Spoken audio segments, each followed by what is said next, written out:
Hello viewers, welcome to the Groww Telugu YouTube channel. మీ అందరినీ నేను ఒక ప్రశ్న అడుగుతున్నాను. పెప్సీ, కోకోకోలా ఈ రెండు సాఫ్ట్ డ్రింక్స్లో ఆర్ కూల్ డ్రింక్స్లో మీకు ఏది ఇష్టము ఆర్ ఇంకేమన్నా ఇష్టమా?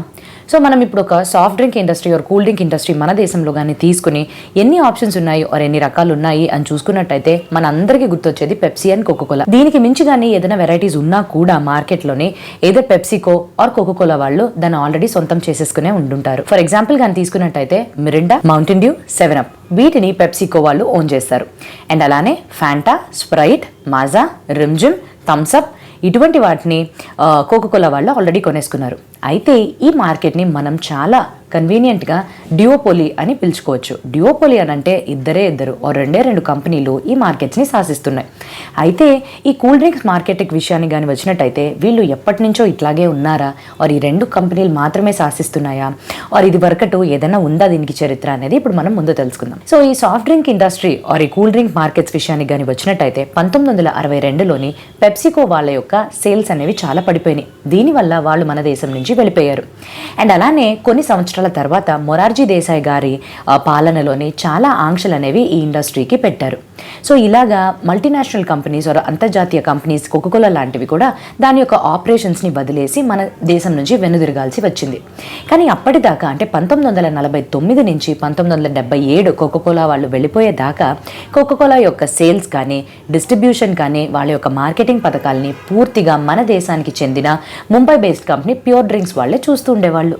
అయితే కోకోకోలా కంపెనీ వెళ్ళిపోయిన తర్వాత ప్యూర్ డ్రింక్స్ వాళ్ళకి చాలా నష్టం. అరే మన ఫ్యూచర్ ఏంట్రా, భవిష్యత్ ఏంటి అనే ఆలోచనకి వెళ్ళిపోయారు. అప్పుడు ఈ కంపెనీ యొక్క ఓనర్ ఎవరైతే చరణ్జిత్ సింగ్ ఉన్నారో ఆయన వచ్చి ఉద్యోగుల గురించి ఆలోచించారు. అయ్యో ఎంప్లాయీస్కి ఎలాగుంటుంది అని అనుకుంటూ ఇదే సమయంలోనే ఎటు వీళ్ళు వెళ్ళిపోయారు కదా, సో మన దేశీయ ఆర్ దేశీ ఫ్లేవర్స్లోని మనం ఎందుకు ఒక కూల్ డ్రింక్ని పుట్టించకూడదు అని అనుకున్నారు. సో అప్పుడు అలాగా ఆయన యొక్క ఐడియా నుంచి పుట్టిందే క్యాంపకోలా. అప్పట్లో సల్మాన్ ఖాన్ గారు కూడా దీనికి బ్రాండ్ అంబాసిడర్గా పనిచేశారు. సో ఇలా చేస్తున్నప్పుడు వీళ్ళ యొక్క మార్కెటింగ్ పథకాలు అండ్ అదే టైంలో కోకోకోలా వాళ్ళు వెళ్ళిపోయిన తర్వాత మార్కెట్లో క్రియేట్ అయిన గ్యాప్ ఇవన్నీ కూడా చాలా అనుకూలంగా ఉండి క్యాంపకోలాని అందరూ వెంటనే స్వీకరించారు.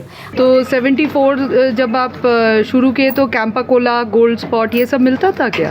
कैंपाकोला था और शिट्रा आता था, कोल्ड ड्रिंक जैसे स्प्राइट आता है, और गोल्ड स्पॉट, कोकोला, कैंपाकोला और 77 एक सूपा नाम से भी एक ऑरेंज ड्रिंक्स आता था यहाँ पे. అయితే ఈ మార్కెట్లోని క్యాంపకోలాతో మాత్రమే ఆగిపోకుండా ఏదైతే ప్రాంతీయ విషయాలు ఆర్ ప్రాంతీయంగా కానీ మనం విడదీసినట్టయితే ప్రతి ఒక్క ప్రాంతంలోని చాలా కూల్ డ్రింక్స్ అనేవి పై మొలవడం స్టార్ట్ అయ్యాయి. ఫర్ ఎగ్జాంపుల్ 77 అని, గోల్డ్ స్పాట్ అని ఇలాగా.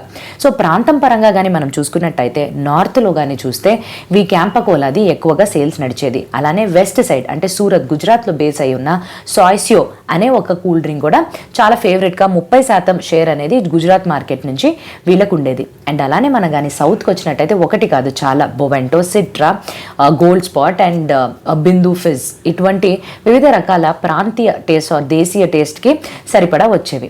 అయితే 1991లోనే ఆర్థిక పరివర్తన రావడానికన్నా ముందు రాజీవ్ గాంధీ గారి నాయకత్వంలోనే ఆల్రెడీ ఉండే ఈ కూల్ డ్రింక్స్ ఏవైతే ప్లేయర్స్ ఉన్నారో వాళ్ళ మధ్యనే చాలా పెద్ద యుద్ధాలు జరిగేవంట. సో ఇదే సమయం అనుకుంటున్న పెప్సీకో కంపెనీ అయితే మళ్ళీ ఇండియాలోకి రావడానికి చూసింది. అయితే ఇట్లా రాకూడదు అని దీన్ని ఒక మన జాతీయ వివాదం కింద అప్పట్లోనే Thums Up and Logan cool drink ఏదైతే ఉందో దాని యొక్క ఓనర్ ప్రకాష్ చౌహాన్ గారు చాలా గట్టిగా దీన్ని ఎదుర్కొన్నారు. సో అందువల్ల ఎంతో కొంత కాలానికి పెప్సీకో మన దేశంలో రాకుండా ఆపగలిగారు. కానీ అయినా కూడా పెప్సీకో వాళ్ళు లోపలికి వచ్చి పంజాబ్ ఆగ్రో అనే కంపెనీతోటి జాయింట్ వెంచర్ ఒప్పందంలోకి ఎంటర్ అయ్యి పెప్సీని లేహర్ పెప్సీ అనే ద్వారా మార్కెటింగ్ చేస్తూ మన మార్కెట్స్లోకి మళ్ళీ తీసుకొచ్చేశారు. అండ్ దీనితో పాటుగానే పెప్సీకో ఎంటర్ అయింది కదా, నెక్స్ట్ కోకోకోలా వాళ్ళు 1991లోని మనము వెళ్ళిన మన దేశానికి వచ్చిన ఆర్థిక పరివర్తనలతోటి ఆ రిఫార్మ్స్ తోటి మళ్ళీ మల్టీనేషనల్ కంపెనీస్కి మన మార్కెట్స్ అనేవి ఓపెన్ అయినాయి అండ్ వాళ్ళు మళ్ళీ తిరిగి వచ్చేసారు. ఇలా వాళ్ళు వచ్చిన కొన్ని సంవత్సరాలకే కోకోకోలా వాళ్ళు అప్పట్లో ఉన్న అన్ని లోకల్ బ్రాండ్స్ని కొనడం ఒక్కొక్కటిగా మొదలుపెట్టారు. సో ఇందుతోటి మన దేశీ ఫ్లేవర్స్లో ఉండే కూల్ డ్రింక్స్ అనేవి కనుమరుగైపోవడం మొదలుపెట్టినాయి. కానీ 2000 వరకు ఏ కంపెనీ క్యాంపకోలా ఉందో చాలా గట్టి పోటీని పెప్సీకోకి, కోకోకోలాకి ఇచ్చింది. అండ్ ఎర్లీగా 2000 ఇయర్లోని కానీ చూసినట్టయితే కొంచెం ఎర్లీ 2000లోని వీళ్ళ యొక్క ఉత్పత్తి కేంద్రాలని ఒకటిగా కొన్ని షట్ డౌన్కి గురైనాయి. సో ఇంతలా గట్టి పోటీ ఇచ్చి ఇప్పుడు ఈ రెండు కంపెనీలు డ్యూఓపోలీ అని రెండు కంపెనీలు మాత్రమే మార్కెట్ని శాసిస్తున్నాయి. అయితే ఇప్పుడు కానీ టర్న్ అరౌండ్ అనే మాటను విన్నారా? టర్న్ అరౌండ్ అంటే మళ్ళీ ముందుకులాగా వెళ్ళిపోవడం. అంటే ఈ రీజనల్ కూల్ డ్రింక్స్ కానీ మన దేశంలో ఉండే, మన దేశం ద్వారా సొంతగా మనం మ్యానుఫ్యాక్చర్ చేసుకున్న కూల్ డ్రింక్స్ అన్నీ కూడా మళ్ళీ తిరిగి వస్తేనో ఎంత బాగుంటుంది కదా. చాలా మందికి చాలా గుర్తులు అనేవి ఉంటాయి. సో ఇవి ఇట్లా రావడంతో ఒకటి ఏంటి అని అంటే మన బ్రాండ్స్ అనేవి కూడా రివైవ్ అవుతాయి. అండ్ అలానే మనకి గుర్తుల పరంగా కూడా చాలా బాగుంటుంది. సో అటువంటి టర్న్ అరౌండ్ జరుగుతుందా? అవునండి, ఈ కూల్ డ్రింక్ మార్కెట్లోకి ఒక జయంట్ ఇందులోకి దిగబోతుంది. సో ఈ రోజు నేను మీ ముందుకి అటువంటి కేస్ స్టడీ, అసలు ఎందుకు ఈ జయంట్ ఈ particular soft drink are cool drinks ఇండస్ట్రీలోకి రావాలి, దీనికి వెనకాతల వాళ్ళకున్న అజెండా ఏంటి, ఇవన్నిటిని ఒక కంప్లీట్ కేస్ స్టడీ ద్వారా మీ ముందుకి తీసుకురావడానికి వచ్చేసాను. సో ఇంకెందుకు ఆలస్యం, వెళ్ళిపోదాం ఆ వీడియోలోకి. కానీ వీడియోలోకి వెళ్ళడానికన్నా ముందు తెలుసు కదా, మీరు కానీ ఇంకా మా గ్రో తెలుగు యూట్యూబ్ ఛానల్కి సబ్స్క్రైబ్ చేసుకున్నట్టయితే బెల్ ఐకాన్ని క్లిక్ చేసుకోండి. అండ్ ఇటువంటి ఎంతో ఇంపార్టెంట్ అండ్ వివిధ రకాల కోణాల నుంచి మేము ఎప్పటికప్పుడు మీకు చాలా యూస్ఫుల్గా ఉండే ఇన్ఫర్మేషన్ని తీసుకొస్తాం. నేను సిఏ హిరణ్మయ్ అండ్ ఈరోజు మనం చూడబోయేది ఒక కంప్లీట్ కేస్ స్టడీ. అసలు ఒక కూల్ డ్రింక్ మార్కెట్లోకి ఈ బిగ్ జైంట్ ఎందుకు ఎంటర్ అవుతుంది అని. సో మొదట అసలు ఈ బిగ్ జైంట్ ఏంటి, అసలు ఈ పెద్ద కంపెనీ ఏంటి అని అంటే, అంబానీ గారి ద్వారా ఆయన నాయకత్వంలో ఉన్న రిలయన్స్ ఇండస్ట్రీ వాళ్ళు కూల్ డ్రింక్ మార్కెట్స్లోకి ఎంటర్ అయ్యారు. అవును, మీరు వినేది నిజమే. అది కూల్ డ్రింక్ మార్కెట్స్లోకి ఇప్పుడు ఎందుకు ఎంటర్ అవ్వాలి? సో ఆల్రెడీ కానీ చూసినట్టయితే పెప్సికో అండ్ కోకోకోలా ఇటువంటి జయంట్స్ ఆల్రెడీ ఇక్కడ స్థిరపడిపోయి ఉన్నారు. సో కూల్ డ్రింక్స్ మార్కెట్లోకి వీళ్ళు ఎలా ఎంటర్ అవుతున్నారు అండ్ ఇంత గట్టి పోటీని వీళ్ళు ఎలా దాటుకోగలుగుతారో తట్టుకుంటారు అనేది మనం చూడాలి. వీళ్ళకున్న స్ట్రాటజీస్ ఏంటి అని అంటే, ఈ క్యాంపకోలా కంపెనీ ఈ క్యాంపకోలా బ్రాండ్ ఏదైతే ఉందో వాళ్ళతోటి ఆల్రెడీ మాట్లాడేసుకుని కొనేసుకున్నారంట. అండ్ అలానే నేను చెప్పాను కదా, గుజరాత్లోనే అంటే వెస్టర్న్ సైడ్లో సోసియో అనే ప్రోడక్ట్ ఏదైతే 30% వరకు పెప్సికో కోకోకోలా ఉన్నప్పటికీ కూడా ఈ కూల్ డ్రింక్స్ మార్కెట్లో 30% వరకు వాళ్ళదే మార్కెట్ షేర్. ఈ కంపెనీస్తో కూడా ఆఖరి చర్చలు జరుగుతున్నాయి. సో ఆల్మోస్ట్ ఫైనలైజ్ అయిపోయినట్టే. ఇంతటితో ఆగకుండా కర్ణాటకకి చెందిన ఈ బిందు ఫిజ్ ఏదైతే ఈ సాఫ్ట్ డ్రింక్ ఉందో ఈ కంపెనీతో కూడా వీళ్ళు చర్చలు నడిపిస్తున్నారు ఆ కంపెనీని కొనేయడానికి. కానీ ఇక్కడ ఏంటి అని అంటే, ఇంతకుముందే విప్రో వాళ్ళు కోకోకోలా వాళ్ళు ఈ కంపెనీ మీద చాలా ఒత్తిడి పెట్టి కొనుక్కోవాలని చూశారు. కానీ ఓనర్స్ ఏమాత్రం ఒప్పుకోకుండా చేస్తున్నారు. అయితే ఇప్పుడు వీళ్ళు మళ్ళీ వెళ్ళారు అండ్ అది ఎలాగా టర్న్ అవుట్ అవుతుందని మనం వేచి చూడాల్సిందే. Let's shift focus now. Fast moving consumer goods. That's the next big bet that Reliance Industries is gearing up for. I'm excited to announce that this year we will launch our fast moving consumer goods business. The objective of this business is to develop and deliver products that solve every Indian's daily needs with high quality products at affordable pricing. The biggest takeaway for me from that AGM was Reliance finally entering officially into the FMCG space. అయితే అందరూ ఏమంటున్నారు అని అంటే, ఈ soft drink మార్కెట్స్కి రెండే కంపెనీలు ఉన్నాయి కదా, ఇప్పుడు రిలయన్స్ వాళ్ళు ఎంటర్ అవడంతో ఇది ఒక జియో మూమెంట్ కింద మారిపోద్ది. అంటే అప్పట్లోని టెలికాం ఇండస్ట్రీకి సంబంధించి వీళ్ళు జియోతో ప్రవేశమైనప్పుడు చాలా కంపెనీస్ తుడిచిపెట్టుకుపోయాయి అనే చెప్పొచ్చు. సో అటువంటి మూమెంట్ని పెప్సికో అండ్ కోకోకోలా వాళ్ళు కూడా ఎదుర్కోవాల్సి ఉంటుందా అని మనం చూడాలి. కాకపోతే టెలికాం రంగం అండ్ ఈ సాఫ్ట్ డ్రింక్స్ ఏదైతే ఇండస్ట్రీస్ రెండు కూడా చాలా వేరుగా ఉంటాయి. అండ్ దాని యొక్క పరిస్థితులు అండ్ దాని యొక్క మార్కెట్ కండిషన్స్ కూడా వేరుగానే ఉంటాయి. సో మనం మొమెంట్గా అంటే వెంటనే ఇట్లా కానీ మనం చెప్పలేం. కాకపోతే రిలయన్స్ వాళ్ళకి సాఫ్ట్ డ్రింక్ మార్కెట్లోకి ఎంటర్ అవ్వాల్సిన అవసరం ఏముంది? దీని వెనకాతల వీళ్ళకి ఒక పెద్ద అజెండానే ఉంది. సో వీళ్ళు టార్గెట్ చేస్తున్న market fast moving consumer goods FMCG.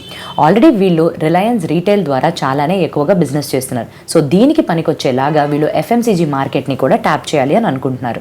Numbers యొక్క ఆధారంగా కానీ చూసినట్టయితే ఇప్పుడు ప్రెసెంట్ $110 బిలియన్ ఉన్న ఈ FMCG మార్కెట్ని ఎందుకు మనం కూడా ఈ అవకాశాలని ఉపయోగించుకోకూడదని దిగుతున్నారు. 2025 నాటికల్లా ఈ 110 బిలియన్ ఉన్నది కాస్త 200 బిలియన్ వరకు చేరే ఎదిగే అవకాశాలు వీళ్ళకి కనిపిస్తున్నాయి. కాబట్టి అటువంటి ఆపర్చునిటీని డెఫినెట్గా వీళ్ళు వదులుకోవాలి అని అనుకోవరు. అండ్ దీనితో పాటుగా కానీ చూసినట్టయితే ఈ రిలయన్స్ రీటైల్కి ఈ బిజినెస్ అనేది చాలా అనుకూలంగా చాలా వరకు పనికొస్తుంది.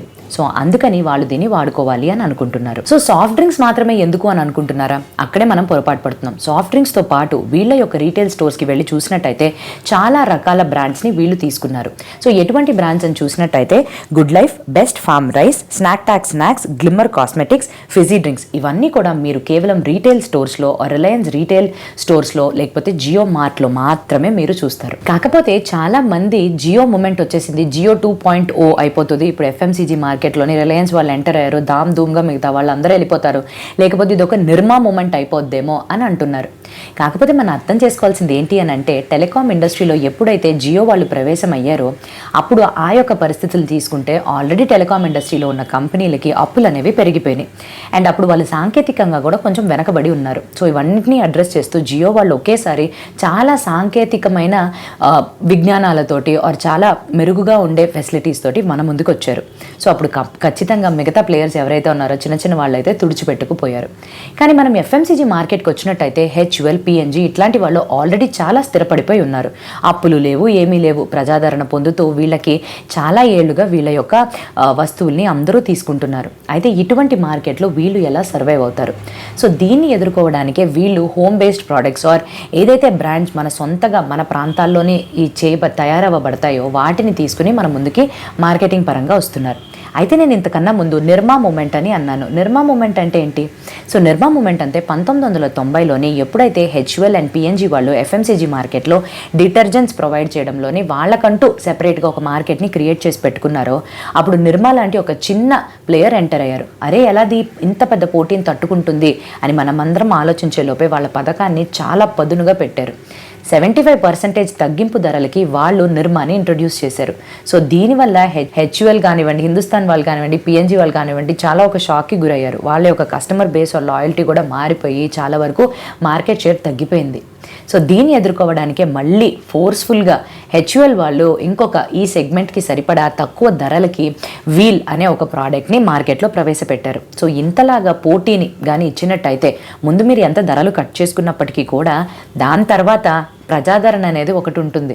మళ్ళీ హెచ్యుఎల్ వాళ్ళు వాళ్ళ యొక్క మార్కెట్ షేర్ని పొందడం కొనసాగించారు. అండ్ ఇటీవలే కానీ చూసుకున్నట్టయితే హెచ్యుఎల్ వాళ్ళకి పతాంజలి ప్రోడక్ట్స్ నుంచి ఆయుర్వేదిక్ సెగ్మెంట్లోని చాలా గట్టి పోటీని ఎదుర్కోవాల్సి వచ్చింది. సో దీన్ని వ్యతిరేకిస్తూ దీన్ని ఎదుర్కొంటూ వాళ్ళు తెచ్చిన పథకం కానీ చూసినట్టయితే ఆయుర్వేదం థీమ్తో పాటు ఆయుష్ లీవర్ అనే ఒక బ్రాండ్ని తీసుకొచ్చారు. సో దీని ద్వారా అన్ని ఆయుర్వేద రకాలు పేస్ట్లు కానివ్వండి, పొడులు కానివ్వండి అన్నీ అట్లా తీసుకొచ్చారనమాట. సో ఎప్పటికప్పుడు ఇక్కడ ఎఫ్ఎంసీజీ మార్కెట్స్లోని తక్కువ ధరల్లో ఫస్ట్ మీరు ఎంటర్ అవ్వడానికి తక్కువ ధరల్లో కంపెనీ వాళ్ళు ఈ పథకాన్ని వాడినా కూడా తర్వాత ఏదైతే ప్రజాదరణ అనేది ఉంటుందో అది మనం తొలగించడం అనేది చాలా చాలా చాలా కష్టమైనది. అయితే రిలయన్స్ వాళ్ళు దీన్ని ఎలా ఎదుర్కొంటారు? ఇక్కడ కూడా వీళ్ళ ఆయుధం అనేది ఉందండి. వీళ్ళ యొక్క రీటైల్ స్టోర్స్ని కానీ చూసినట్టయితే 16,000 రీటైల్ స్టోర్స్, దాదాపు 7,000 పైగా సిటీస్లో వీళ్ళు ఆల్రెడీ స్థాపించారు. అంటే ఇంత ఫాస్ట్గా ఇంత గట్టి డిస్ట్రిబ్యూషన్ పంపిణీ ఛానల్ ఉండడం ద్వారా వాళ్ళు మన దగ్గరికి చాలా ఫాస్ట్గా మనం అనుకోవడానికన్నా ముందే వచ్చేస్తున్నారు. అంతర్జాతీయ లెవెల్లో కానీ తీసుకుని టాప్ 100 కంపెనీస్ యొక్క ఎంత ఫాస్ట్గా గ్రో అయితే రీటైల్ చైన్స్లోని రిలయన్స్ రీటైల్ వాళ్ళు 56వ స్థానంలో ఉన్నారు.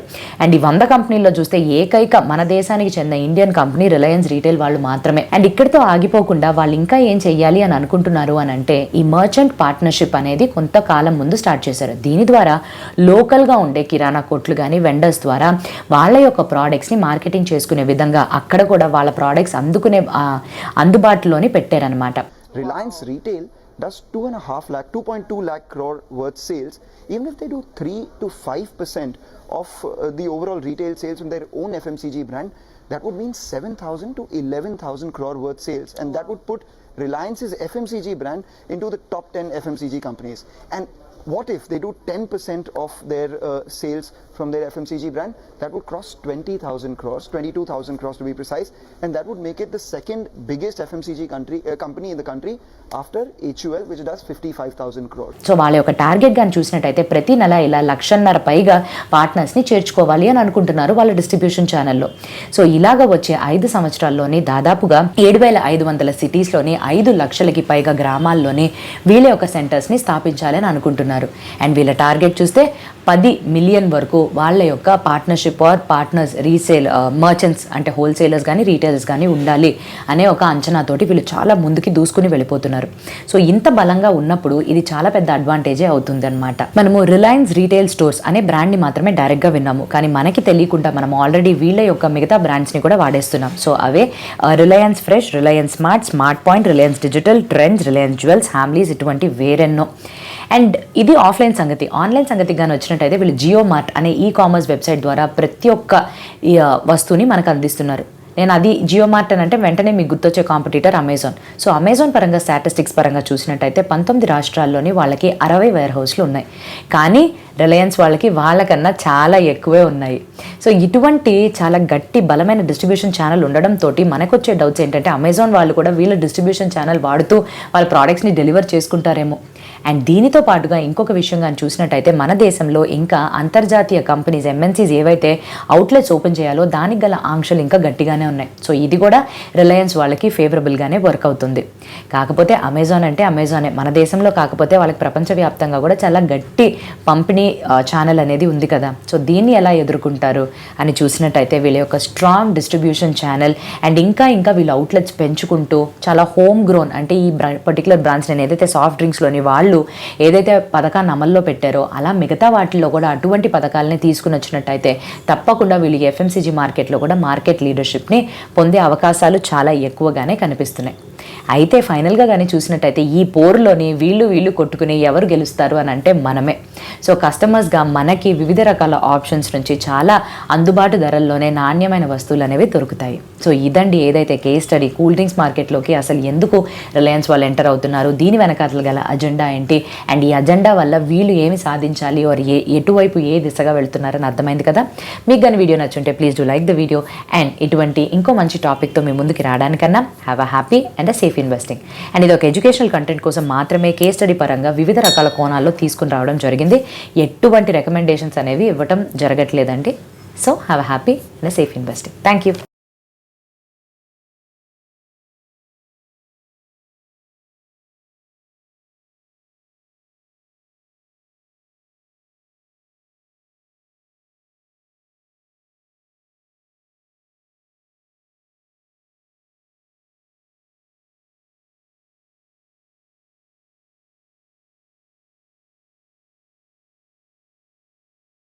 Investment in securities market are subject to market risks. Read all the related documents carefully before investing. Please read the risk disclosure documents carefully before investing in equity shares, derivatives, mutual fund, and or other instruments traded on the stock exchanges.